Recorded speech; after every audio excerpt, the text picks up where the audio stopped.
Okay, so this is part 3 of the best SHTF home-built repeater system, and possibly going to be 4 parts. I might even do a 5th part actually, because I did order one more of these Surecom units, which is the SR-112, which is a Simplex.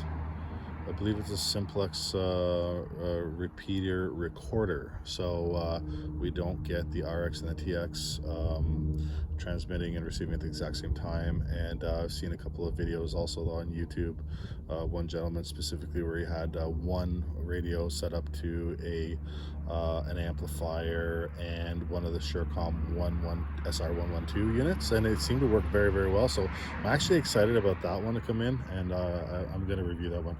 For the time being, right now we're going to review the Surecom SR-628, which is a cross-channel radio repeater controller. So unlike the Surecom SR-328, this one is designed to transmit across channels. So for instance, these 2 units on the left, we have them programmed onto a UHF frequency, and the 2 units on the right, we are at a VHF frequency. No offsets are required to program with this unit. It's basically simplex to that unit, so black to camo goes through the controller and then rebroadcasts it from the red one onto the VHF band over to the other handheld. So pretty neat concept. One thing too, and I know the reason I'm making these videos is that there's really not a lot of information out there on these Surecoms. Really cool units, neat design, nice looking, pretty lightweight, but it's relatively inexpensive. But the SR-628, you can actually program it to do exactly what the Surecom SR-328 does. You do that through the DTMF tone, and yeah, you can set this up to operate as a standard what is it? It's a duplex repeater. So right now, factory setting is a cross-channel repeater controller. So again, black handheld and the camo unit are set up in UHF, and the red unit and the other unit are set up on a VHF frequency. No offsets or anything like that. So let's plug them in and test it out.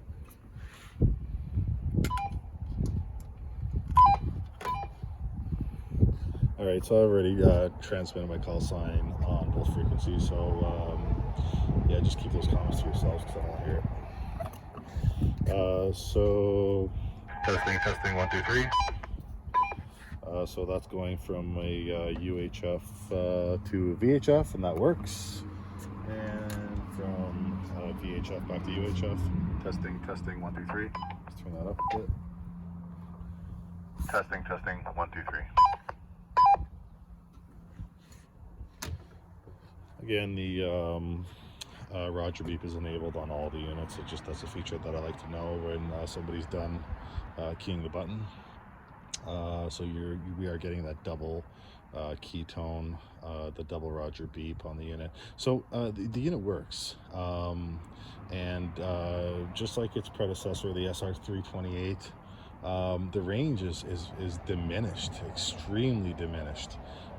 Even though we're going across channels and across different bands from UHF to VHF, unit from one handheld to the other handheld in simplex mode in my area where I live, mostly brush, not a lot of buildings. We're out here in the country, relatively flat terrain. I'm getting about 8 kilometer separation between any 2 of these handhelds. They're both 8 on high power, of course.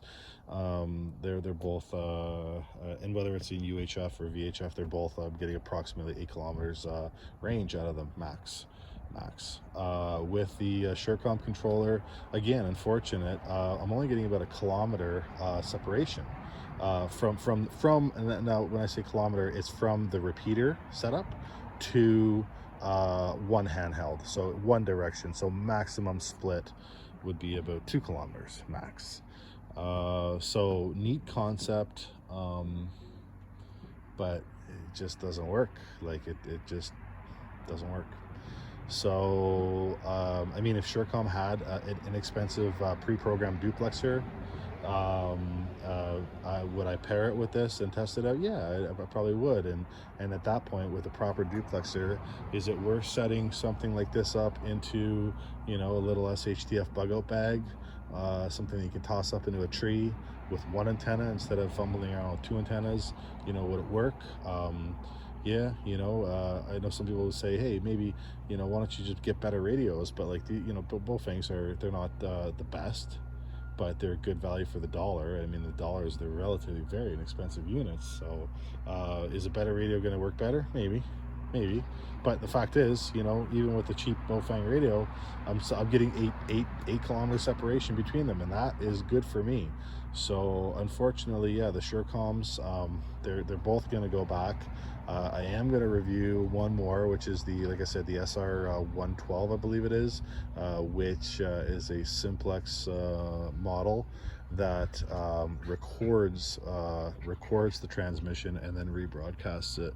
And yeah, hopefully that one works well, and hopefully I can incorporate that into a little bug out, you know, a little SHTF style kit bag, and have that at my disposal without having to, you know, mess around and play around with frequencies. Because, you know, when things go south, then the last thing you want to do is be sitting there finicking around with tinkering around with equipment that could be inherently unreliable. So anyways, so that's my quick review. I hope you guys enjoyed it. And part 3 is going to be part 4 is going to be with the SR-112, and part 5 will be on the Retevis RT 97, whatever one comes in first, actually. So stay tuned for those. Thanks guys for watching. I hope this really helps. Yeah, and if you guys have any questions, comments, throw them down and I'll get back to you. I'm not looking for really anybody to subscribe, so, you know, just trying to inform you guys. Thanks a lot for watching.